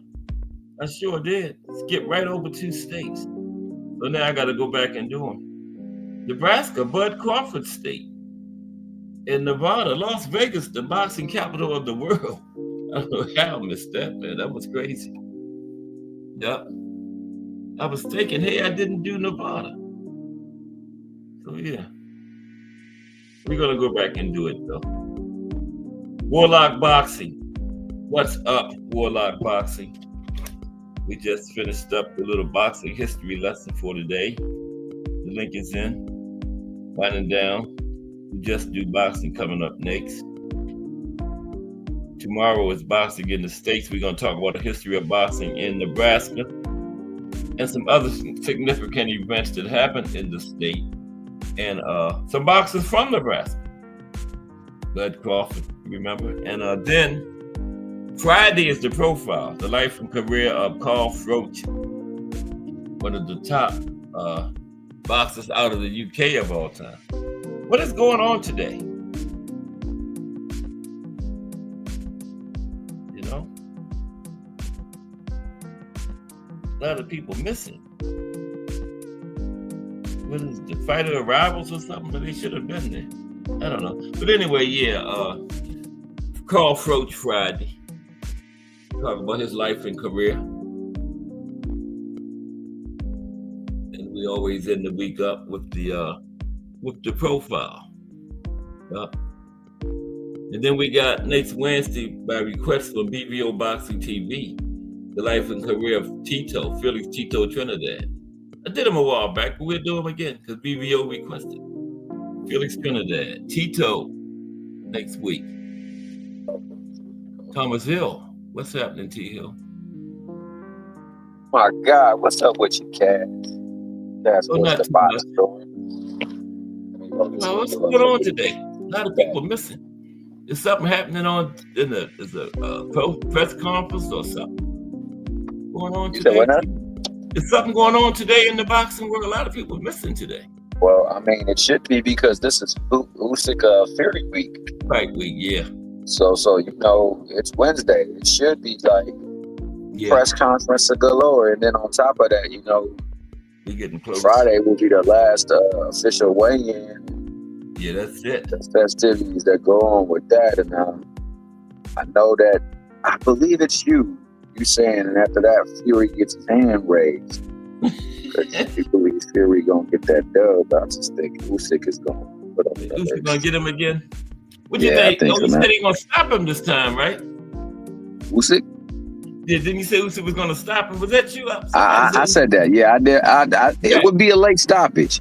Okay. It would be a late stop. But the way he was landing the first time, last time, yeah. you know, I mean, a lot of things is getting said badly about Wilder. But if you look at Fury has a steep decline as well too. Yeah, And you know, sure. it was very easy for Usyk to find a landing space for all his punches. Mm-hmm. You know, Yeah. he's smart enough to know to not let that man lean on, because that's his one know. true advantage. That So didn't with work in that last fight at all, did it? Yeah, because he refuses to accept the clinch, and he not letting him lean on him. You can't let him lean on you. You can't try to do stuff to try to kind of measure his size. You just got to use your skill about to get around it. And I think that's the one thing that Usyk understands. Like, yo, I'm more skilled. Yeah. Appreciate that cash app the other day, D, for the win in the building. What was you saying, Hey, Tito? thank D for the win, for being the solid brother that he is, man. That's my guy. yeah. I always sure. got mad love for that. For I sure. remember one time I couldn't even watch a fight. My man gave me play-by-play color commentary, dog, and was legit honest too. Said that my man was losing the fight, but he Right. gonna get the dub because he just looked more active. And it was the Navarrete Conceição. He said that was winning the fight. They gonna give it to Navarrete, and they shut in. I went back and watched the fight, and pretty much how he said it was. Yeah, Shout out to my guy, D for the win. And D for the win. What? Wasn't it a draw, Tito? Navarrete. You said what? Wasn't it a draw, Navarrete and Conceição? Oh, it was a draw. You're right. He said it, you know, they probably would give it a draw. That's what he said. He said he'd probably give it a draw because you know, he had a couple of knockdowns and Yeah. your boy wasn't doing what he should have been doing to take advantage of the lead he had. So my bad. Yeah, he called it. He said it would be a draw. Not I that he think won the fight. Kasasia Yeah. still came back and did enough to pull it out, though, T. Hill. I really do. He said the same thing. He said that Conceição should win this fight, but it might be called a draw because, you know, he let some rounds slip away that he had control over. Yeah, And like, I watched it, and everything he said, it was that. And let me see if he commented too, because my bad, he did say it was going to be a draw. What I thought. Yeah, the knockdowns did it. That's the same thing. I agreed with that. Yeah, but I still think Kasasia did enough. But you know, yeah. Now, Conceição absolutely won the fight. Like, bro, I'm gonna be honest. When I say it, like, I don't say it out of malice or out of like bias or anything like that, because my preference and my bias is to the sport. Right. I rock with folk, but that's all I do. I rock with them. I mean, if you lose and I rock with you, I'm gonna say, yo, dog, you didn't fight well enough to win that fight, or hey, you gave it your all, but dude, this was better. When I make my opinions and everything is based off of what I see in that ring and what I've seen in that ring. Hey, what you think about O'Shaquie and Navarrete if they fight? That's who he said. O'Shaquie said he wanted the winner, remember? Well, if it's at a fight that O'Shaquie can actually make the weight for safely, I would favor O'Shaquie. But it would be a tough fight because for some odd reason, that unorthodox style really, really makes it hard and difficult for certain fighters. So, I mean, like I didn't expect I wasn't a real proponent of Valdez in the first place. But it's things that Valdez does that should negate what Navarrete does. But for some odd reason, everything just was like bullseye day to day. He was throwing darts and he was hitting the red area all the time. Yeah, man. So like if go ahead. No, I just said he smashed him, man. Valdez. Oh man, yeah, he didn't get anything given to him in that fight. He took everything from that man. He took everything from the man, and eventually he even took his. I will say one thing: your boy Valdez is a dog, though. Yeah. But even he took that from me. Like he didn't even have any more, like, fire to fight anymore. Like you could see, he was like, "Yo, if you stop this, I'm good." That's the first time I seen Valdez like that, man. Yeah, that was the so to me. That's a symbol that it might be time for him to let it go. That's true. Yep. Because that was his greatest asset. Well, that and, you know, that dog, man. Some of the stuff that you're not supposed to have in your corner, but the dog was the greatest aspect of him. Just being relentless, like a pit bull. I remember watching pit bull puppies eat, man, and you know, they all just fighting for the kibble because, you know, they don't want to share. Right. Then there's this one dog that he cool, calm, and collective, but when it's time for him to eat, he ain't backing down from nothing. He got more bite mode, and that's what Valdez was. He was that guy that wasn't gonna back down, but in that fight, he definitely backed down. Yeah, man. Yeah. He definitely did, man. So, you know, I think that's his greatest asset too. It's time for him to just go on and it probably call it a career, bro. He in his early like 31. You know, but yeah, it looked like he didn't had it, man. You know, he's up. Yeah, I think he's 31, something like that. But that last fight, man, didn't look too good for him. The last Navarrete fight. Fighters get old sometimes early. Yeah, that's true. How you doing today, Arnie? I'm good. How are you, sir? Okay, you just came in, right? Oh yeah. I was doing something, and thankfully I had some time to chop it up. Okay. Yeah, you that's a good point. Sometimes you get old fast, man, you know. Oh yeah, overnight sometimes. Yeah, that's what happened to him. Seemed like, man, Valdez, because I didn't think it would be that. I picked Navarrete, but I didn't think it would be that bad. You know. You know, and Ann McQueen the other day said it. He said that he became hook happy. Yeah. And stopped working in like his other skills, and yeah, it caught up to him, I think, and I think T Hill is absolutely right. I think he should, yeah. I don't He see had it. become left hook happy in the last few fights, man. You know, I would say going back to that fight. What's the tall guy named that? He Miguel fought Pitbull Belcher. pretty good too. Say it again. Miguel Belcher. No, the one that fought Pitbull also. Oh, Rayo Venezuela. Is that his name? Rayo Venezuela, right? Oh man. What's his name, man? Kind of tall guy. Oh, He tall frustrated guy, He frustrated Pitbull. Pitbull started fighting dirty because he couldn't get him out of there. He went the distance with him. I can't think of his name, but yeah, I think that's Valdez started being left hook happy in that fight, and went the distance with him. But yeah, I don't know what's next for Valdez, man. I think take some time off. I always say before you call it quits, like maybe take some time off. You know. Yeah, true. There's old school. Especially if you're not that old, you know. Yeah, that's right. Take some time off. Take a tune up. You ain't got to jump right back in there with top level. Sometimes his case is good to fight a lower level fighter, you know? That ain't a bad thing. Sometimes you need to take some time, you know? Give your body some time, bro. Like, yeah. I feel the same way about AJ, and actually I feel the same way about Chris Colbert, too. Yeah.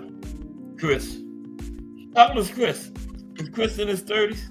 I don't think he's 30 yet. Okay, yeah, he's young. But he's had some tough ones. He's had some bad ones, actually. That Rayo Venezuela KO was really bad, bro. Yeah, Kristen fell on some bad times, man. Hard times. And then the fight against Hector. Hey, salud, William Old School. My guy. Hector embarrassed him, remember? The skirt flew up. When Hector knocked him down. That was embarrassing, man. Damn. Oh, come on. And he talked all that trash to Hector leading up to the fight, remember? And then got beat like that. Yeah. What's up, Old School? William Old School Rant in the building. My guy, William Old School. Yeah. God bless. From the Angry White Men podcast, 10 p.m. on Fridays. Him and D1 doing big things. Yup. I was there the other day, and some guy named Hacker of Boxing or something that. I was like, man, I was reading the chat, and I was like, damn, man, this guy, they don't like him too much. Yeah, I don't know. Boxing Hacker I don't know. I don't even know what he be talking about, man. I think he go by a lot of talking points that hear other people say, man, you know, and just repeats. I don't think he really researches or know what he talks. I think he repeats a lot of talking points, and that can get you in trouble because you don't know who said. A casual could have said that talking point, and you out there repeating it. Talking points get you in trouble, man. You know. Not only that, I mean, you don't in this game specifically or especially. There's a lot of smoke and how do you say, smoke and mirrors? Yeah. You know, like a lot of BS. People throw a lot of BS out there. For sure. So. Booger said he's that was my first time listening to that guy, and everybody was like, you know, I'm not gonna say those words, but I think you know what I mean. Old School said it. Old School said it. So you don't know shit about boxing. Bro, I was laughing so hard, bro. I was like, let me just listen and laugh because who is this guy? I mean, obviously they have experience with him. So for the win said he's the short bus. He rode the short bus. I think they were getting into an argument because of Devin Haney, and I think he's a Devin Haney fan. I don't know. You can like who you like, but I don't know. I'll just leave it at that. I don't know enough to, you know. I mean, sometimes, you know, it goes over into fanboying, man. You know, he get into the fanboying category. Say stuff that you just know is not true, man. You know. Some of the dudes went off like, "Oh, you know." Whatever word, you know, insult and everything. Yeah. And I'm like, damn, bro. Like, But I mean, it's the nature of the game, I guess, to an extent. You know, I felt like I Yeah. was in the barbershop speaking because things can get heated too, like in a second. Yeah, but he in a Um, chat in somebody's live, and if I'm in there, he get this chatting and putting dumb. I just leave, man, because I can't take it, man. I can't take it. I'll just leave. You know. when they say ignorant things, or Yeah, yeah, and you know, ridiculous stuff where you know they don't have any idea what they're talking about. I just vacate. most of them you can beat with their own logic. For example, That's true. some guy was telling me the other day, Floyd Mayweather's the best boxer of all time because he's undefeated and this and that. And I was Yeah, like, that's okay, so let crazy. me ask you this. And I was Yeah. like, so let me ask you this. If Floyd would have lost to Jose Luis Castillo one, would you feel any differently about him? Nope. And he literally couldn't answer me, bro. And I was like, Mhm. gotcha. I Yeah. didn't say he, you know, but yeah. Yeah. Right. And you gotta look at the era. If he fought in the 80s, he wouldn't be undefeated. You know? Exactly. Like, so yeah, you gotta look at the era. Or I would say if Sugar Ray Leonard fought during Floyd's era or her, they probably would be undefeated. You know? Could you imagine Sugar Ray Robinson fighting only once a year? Oh, Or my Muhammad goodness. Ali? Yeah, wouldn't it be crazy, man? Yeah. There would be like 90, Yeah. something. Be unbeatable. Fighting one person a year. They fought all the time. That's why My, they my stayed. bad, fellas, man. I just had somebody run into me and then try to say they had the right of way as a parked vehicle. What? Ran into you? Oh man. Yeah, man. It's that crazy time of year, bro. Is A everything little good? bitty girl, and I'm telling her because she didn't even do no damage. But Okay. it's like, she was like, "You didn't look. You just ran into me." I said, "Explain to me how my tire is on your license plate, but I ran into you." Right. And then she said she had the right of way. I was like, man. She said she had the right of way, huh? That's She what I said always that's what say, she man. said, though. I was telling my wife that no matter how good you can drive, you still got to watch them other people that can't drive. You Because ain't they never will get lied you. about that. They'll get you. Like My that one just father- got you, you know? My father always said to me, you got to take care of yourself and you got to take care of them too. That's right. That's right. You guys happen to get the blue can I have some? Oh, you told him. So when did you get the See, next some shot? people do some They stuff won't- where they should just have their license taken automatically. They do some stuff so stupid out there, man. It's just be grounds for losing your license. Yeah, man. She was screaming at her like, hey, hold up, you don't want to hit me. Calm yourself down. Yeah. Calm yourself down. Right. Right. She hit you. Yeah, man. Crazy.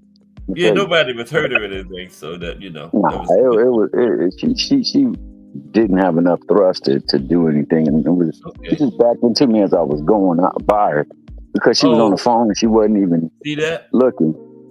She just backed straight up into her. The coldest part was she said she had the right of way. In So we're doing California, are you this- allowed to talk on the phone when you drive to him out there? That's against you the say law what? in Maryland. You can't Nah, talk. man, it's Christmas time, man. I'm good. She didn't really do much damage. She just barely tapped us, and she hit the tire. So the tire is the only thing that took the brunt of what little impact it was. Yeah. But I'm trying to explain to her how to avoid it. She said, "I have a camera. You ran into me." I said, "If I ran into you, then I would have hit you on your side." Show me on the camera then. She's like, "I can show. I'm not interested in you showing me anything. Right. Real life just showed me." That's what life showed me. And life showed you this. And I said, I said, you can't rely on them cameras anyway. And she didn't even have a camera. Yeah. She Was was she just, driving and taking pictures at the same time or something? A camera. she was I don't even know talking. why she said something stupid like that. Yeah, I tell want people this that color. because you're loud doesn't mean you're right. that's right. I tell people all the time, you can scream all you want, it doesn't make you right. Mm-mm. Hey, well, that's a lot of people who talk boxing for sure. They be screaming Yeah. all day, swinging up and down. They right, but it is. Yeah, that And don't like I work. said, man, I ain't into making it difficult. I was just trying to help her out. Like, I'm a professional driver. That's usually the person that's wrong. The one making the most noise is usually the one that's wrong. Of course. Yes, silver. You know? if you're in the right, you ain't got no reason That's right. to make a scene. You know? And if I know I'm right and you wrong, I'm not gonna argue with you. That make me just as bad as you. If I'm gonna argue with you, I know I'm right. Exactly. No, we don't do that. Exactly. Yeah, no, you're right, man. You're absolutely right.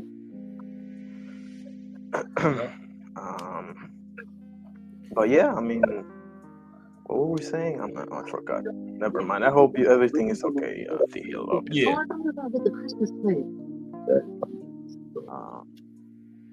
Hey, T Hill. Yes. You said is it illegal to talk on the phone in California when you drive? Hell yeah, that's a big time too. So. Yeah. So that's why she was trembling, and then I think her mama was there, and her mama was telling her to be quiet because she wasn't making sense. So we're gonna do what color combo? Because it's gonna be your own mother go against you. You wrong. Silver and blue, right? But what's gonna be the color for the mat? For the not the mat, but the tablecloth. Sorry about that, buddy. Let me put myself in. Let me see. Yeah, but we gotta get ready to get out of here. It's time for Just Do Boxing. All right, then, man. Always a pleasure, Cash. Always. Sports, the Box Historian, where you come and get your boxing facts from way back. Shout out to my man, Define Irony. One. It's one because, you know, there's only one number that is supreme, and that's my man right there. And then shout out to the chat. Shout out to JBT. Shout out to all the people in there. Shout out to the Professor Book. Shout out to D for the win. Mm-hmm. Shout out to you. Shout out to boxing, man. We got a week of boxing coming up, man. Yeah. Make your way over to Just Do. And after that, in 2025, make your way over to BBO. T Hill. God bless you all. Coming in with style, man. Only thing that would have been better if they would have got a tank fighting this year, but I guess we couldn't get that. March 1st, right? Don't have too long to wait. That's got the end of the year. It would have been nice to end it and then had that March 1st. He tried to get Loma in November. Loma wasn't in the mood. Yeah. Noma definitely not in the mood to be mean. He want to end his career staying up, man. Yeah, and that's what it when you shake it all down, that's what it really breaks down to. He saw that Frank Martin fight, Southpaw. Mm-hmm. He saw every fight before, man. And honestly, bro, they know what it is, man. Even the people that say that they know, the fighters know, the people who back them know, they all know. It's just the Floyd Mayweather effect. I heard Define Irony talking about Floyd Mayweather. He got that effect on him, and it just rubbed off on Tank because Tank was socially closely related to him, and he had a meteoric rise, similar, not like, but similar to. That's exactly what happened. Floyd. If he wouldn't have been before that beginning, he wouldn't get as much hate. You're 100% right. You're right. Because if you look at him from what he does in the ring and what he does outside the ring, the only thing you probably don't you would find exception with is the fact that he's quiet and he doesn't do a lot of talking. That's just his personality. Yeah. He keep people close and he don't do a lot of talking. Those are the type of people you want in your corner. That's right. So people getting mad at a dude that they want as a partner in their life, like, yo, that's my dude. I roll with him because I know he gonna keep his mouth closed and he gonna stand on business. That's right. I hate that, bro. So it's not him. It's got to be Floyd. But after that, man, I'm gonna let you go. Make way to Just Do Boxing. Appreciate you. And then after that, BVO Boxing. That's right. You got Brian Norman Senior tonight, right? Brian Norman Senior. Hopefully, we'll have the moderator, Melanie Queen. She does the wonderful job that she does. Queen will be there doing her thing, man. Yeah, for sure. And hopefully, y'all be there too. Yeah, I will be there. 8:00 sharp. No, I was saying y'all. I know you're gonna be there. I'm talking about y'all, the people that's viewing, the viewing listeners. Okay. BVO Boxing TV. Cap, appreciate you, Tito. Always. I appreciate you, man, for that wonderful job you do. I just tried, Couldn't do it without man, the supporters. You try and you succeed, bro. Couldn't do it without the supporters, though, man. Oh yeah, well, we all need some supporters. Keep coming back, yeah. For sure. But okay, T Hill, appreciate you. I see you over at Just Do Boxing and Define Arnie One. Okay. All right, everybody. William Old Schooler Rant, Define Arnie One, D for the Win, Warlock Boxing, Melanin Queen 27, Al Booger, Just Do Boxing, Donnie Williams, BVO Boxing TV, Mike Rim, Mike Mazik, Thomas Hill, Crush the Legend, and Miss Cass. I appreciate everybody for stopping by today. Join me tomorrow, because if it's Monday through Friday at 2 p.m., it's The Boxtorian bringing you all that boxing history. Just Do Boxing is straight ahead. This is Cass Sports.